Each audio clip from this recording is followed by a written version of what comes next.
Hello, I'm so happy I got a hold of you. Welcome back to our coverage of the Game Boy. This week we are taking a look at Donkey Kong. And I know what you're thinking, what the hell, it's just Donkey Kong. Well, much like Transformers, there's more than meets the eye. Let's check it out. There's a lot of games out there, some of which you've never even heard of. That's where I come in. I'm Lucious T.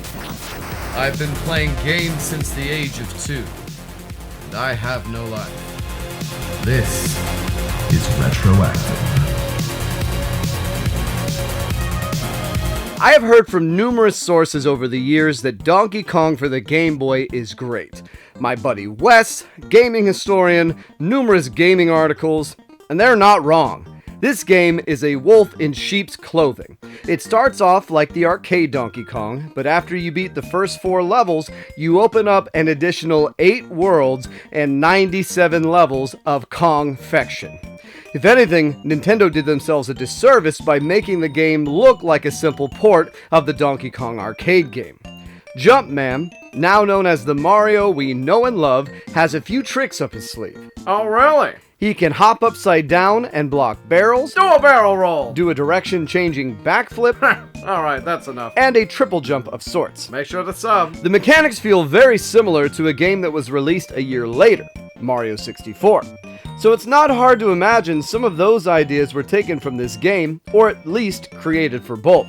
What's really cool is you have access to all of these moves at the onset of the game, but you don't necessarily figure this out until you stumble upon them or see Mario demo them between sections. The hammer returns from the arcade game, and now you can throw it up in the air, allowing you to travel with it to some extent.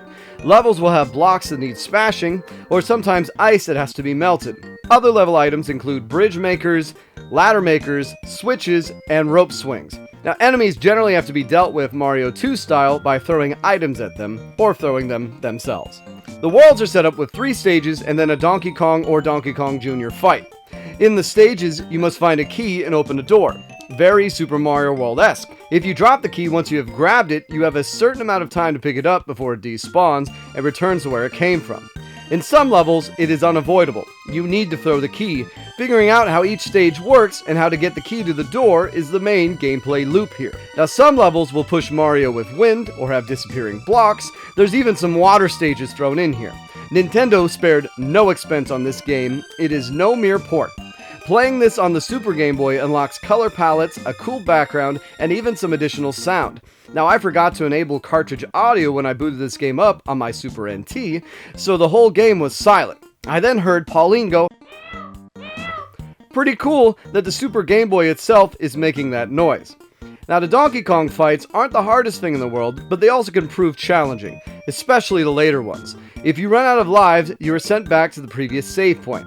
Now, I had several nail-biting moments where I was down to my last life, last hit, and I barely scraped by that monkey menace. Now, once victorious, you will see a short cutscene of Donkey Kong running off to the next area with Pauline. Usually some sort of hint is what's to come. You might even see Mario do one of those tricks I told you about. And then you can establish a new save point and continue. Now, I only fell into real trouble on the last 4 stage sequence, all of which are Donkey Kong fights. You have the classic stage, a wire launch one, and then a disappearing platform one.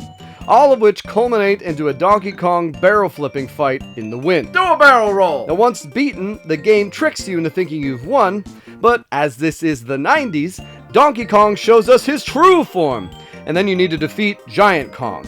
And this part made me use several continues. Having to go back through all 4 fights to get to the last one was annoying, but a small gripe.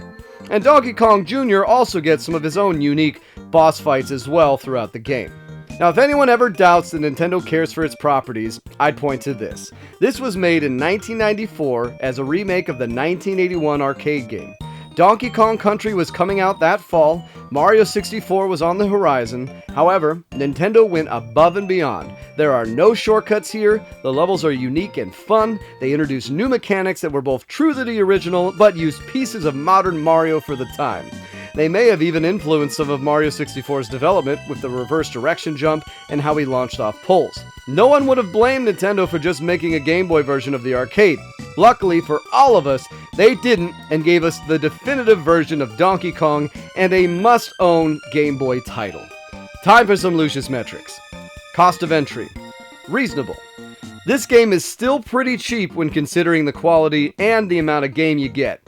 I think I sank around 10 hours into this, and it's currently only going for about $15 for a loose cartridge. A bargain in my opinion. Portable playability. High. Much like Mole Mania, this game is already broken down into chunks, even more so. Bear in mind, you do need to beat a 4-level section in order to save, so there is that, but depending on where in the game you are, that should not be too much of a problem, unless you're at the very end. Replay value. High. It's a fun game to control. It makes you want to come back for more. Donkey Kong for the Game Boy is one of Nintendo's best kept secrets. Those who were in the know tried to tell me how great it was, but honestly, until you play it for yourself, you're not gonna get it. Simply put, this game is perfection. I give this my Lucious T recommendation of beat it. And there you have it. That's it for this week, guys. What a great game. What an amazing game. And wow, the Game Boy is blowing my mind. So let me know if you've played Donkey Kong on the Game Boy. Let me know what you thought about this video. I really enjoy thinking about how a lot of these mechanics ended up in Mario 64. So yeah, that's it for this week, guys. Make sure to like and subscribe to the channel. I got a new video every Tuesday. I'll see you next week. It's been so nice getting a hold of you. Take care.